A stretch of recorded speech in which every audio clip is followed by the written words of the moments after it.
I'm Corbett Wall with DV Auction, here with your feeder flash for Friday, July the 20th, where we've got a real standoff between your fat cattle sellers and your packer buyers. And we say that a lot of times, or people say it a lot of times, but this is really a standoff. There hadn't been enough cattle sold to fill enough trucks to fill a truck stop parking lot yet this week, and about the only sale that you can really sink your teeth into was on the Fed Cattle Exchange on Wednesday morning. I wish a few more people would support that market, but they did sell a pin on there for $1.12. That would be $1 higher than the highest price that was paid last week. We haven't seen anything else, just a few smatterings of sales and usually kind of on off-grade cattle, mixed pins and things like that, but just really nothing at all to speak of. And it's quite a standoff here. It's hard to say how much money it's going to take to trade cattle. Your packers have not really offered much more yet. Talked to a fat cattle buyer, a friend of mine up in the Midwest. He hasn't received any better bids yet. He thinks that $1.13 and 180 would sell a lot of cattle, or buy a lot of cattle. And but he hasn't received any better bids yet, and we're just really standing around waiting to see.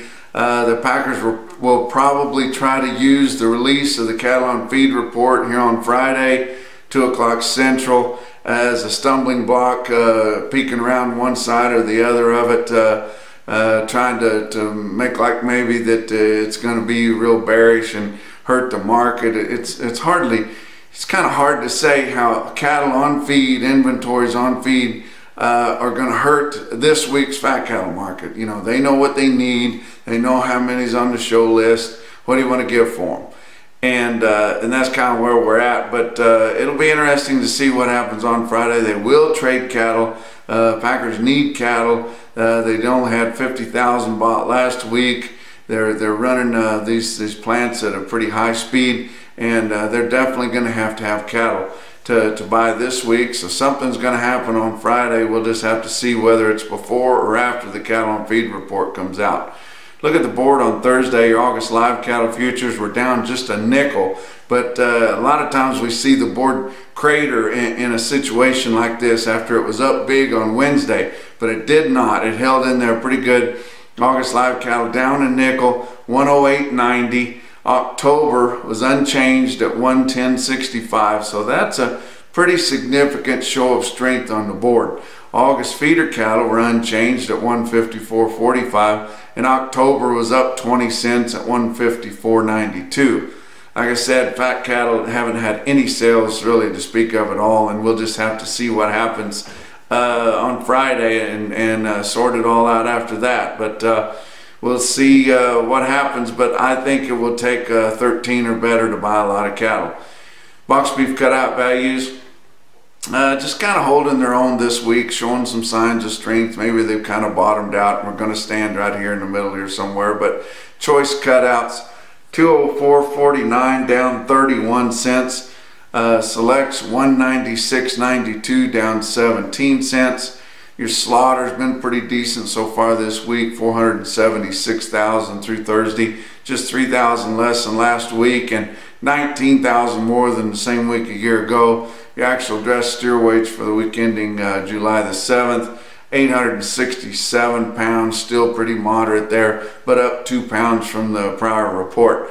Now let's look at some of your feeder cattle markets. Your real-time index on Beef Market Central settling in on Thursday evening at 146.68, just up a little bit, but everything's kind of bordering around 150. If you got a big string of cattle weighing in the 8s, you can get 150 for them. That's a victory. Even in the high 7s, bringing 150, but on the average, when you throw all those cattle in there, they just won't quite do it.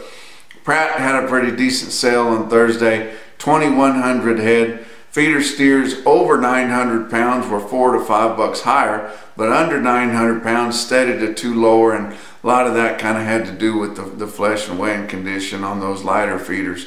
Feeder heifers were steady to $1 higher. You look at Pratt there on Cattle Market Central, you see the loads of steers that come through the Cattle Market Central database there. Those are just steers, including in those load lots, 158 head of 932 pound steers at 146.10. That's a pretty good price there. My friend Clay Myers from over in the Oklahoma Panhandle owns a Texhoma sale. He sent me a tweet there on Thursday that they had a good sale on Wednesday with a long string of steers, especially for that dry country up in there. But 167 steers weighed 871 pounds at 150 and a quarter, and that's at Texhoma, Oklahoma. That's no man's land, robber's roost, whatever you want to call it, but that little Oklahoma panhandle that nobody really wanted whenever they started splitting everything into states. But I'm glad that Clay Myers is getting along good, and you folks in that part of the country, don't forget about Texhoma when you get ready to sell your calves this fall. But farmers and ranchers, livestock, and individual quote there on Thursday, 62 head of steers weighed 837 pounds at 153.75. And that's your feeder flash for Friday.